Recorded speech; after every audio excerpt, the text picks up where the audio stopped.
29 days of the carnivore diet, and I will tell you guys, I did a run earlier today. Not actually, like less than an hour ago I finished. So I'm going to give you guys all my splits.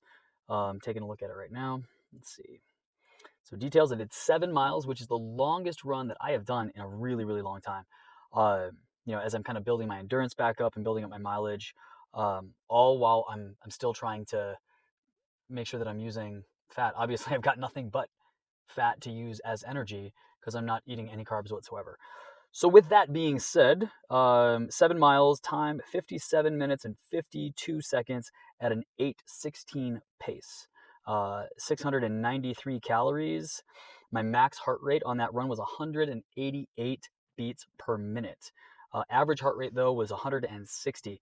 Now to tell you something, so by all the numbers, my heart rate's not supposed to be that high, right? My maximum heart rate really should be 220 minus my age. I'm 43 years old. So, that's, what? 220 minus 20 is 180, 177 should be my maximum heart rate. So I'm like 11 beats per minute above that. What I would tell you about heart rate training is that you're not a formula. So we don't always fall into what the guidelines and what the experts say we should be, right?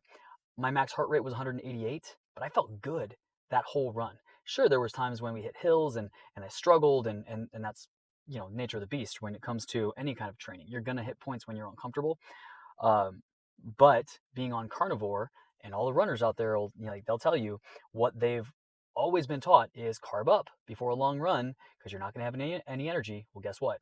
I had plenty of energy, and at an 8:16 pace for 7 miles, sure, there's runners that are out there that are far more advanced than I am and that would crush those numbers, but I'm just getting back into it, and that's really solid for me.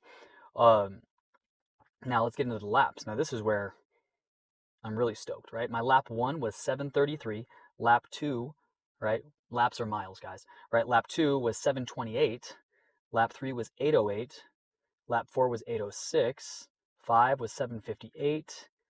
Lap 6, this is when I started hitting those hills, was 8:48. And lap 7 was 9:45. And that was just like an all steep uphill. So, pretty decent run.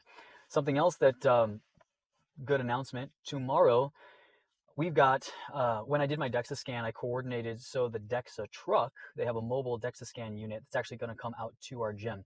I announced it to our clientele, and the spots got snatched up. We had 16 spots, and they got snatched up quick, but not before I was able to get one. So I'm actually, it's been 3 weeks-ish, a little less than 3 weeks since I had my last DEXA. I figured, what the hell? It's going to be convenient. It's going to be right there. I'm going to have the time. Let's see if there's any changes. This will be interesting to me because there's been some times when I'm doing, like I said, the bacon grease to cook with was kind of like making me feel off.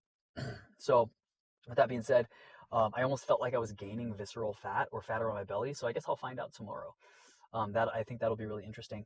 I also got, I originally got my blood work done on the same day that I got my DEXA scan done, and that gave me all of my LDL cholesterol, my HDL cholesterol, all that stuff. But what it didn't give me was my testosterone levels. So I went back yesterday and I got my my testosterone levels checked, and we're just waiting for blood work to come back in that area. So I don't think that 28 days at that point will have really made a huge impact on increase or decrease of testosterone. So we'll see over the course of the next couple months. In August, I have another testosterone blood work scheduled. So we'll get that all done, and we'll see how this carnivore diet goes, guys. Yeah, so it's been a pretty awesome experience. I haven't really deviated without anything. This week I've got a different meat vendor that I'm going to reach out to, and we're going to get some hopefully cheaper, no antibiotic ever, NAE is what they call it, no antibiotic ever meat.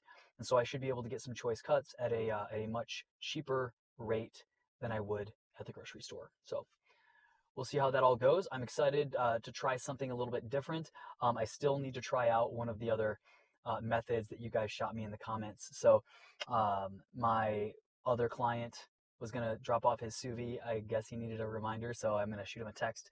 But we're going to try that out hopefully this weekend, and I'm going to use a roast and a sous vide, and we'll see. All right, guys, that's it for today. Keep up the hard work. I know that a lot of you guys are following, and you're following along on this diet too, and so I really appreciate all of your comments, all your feedback. Don't forget to like and subscribe, because it pumps up the algorithm and it allows these videos to reach more people. And again, the more people we can get off the processed sugars, off the seed oils, off these toxic foods that are causing disease throughout our entire society, I mean, the sooner we can make that happen, the better, right? We need to start shifting the mindset here in America that the war against fat is what has made us fat. So let's get after it. Love you guys. Later.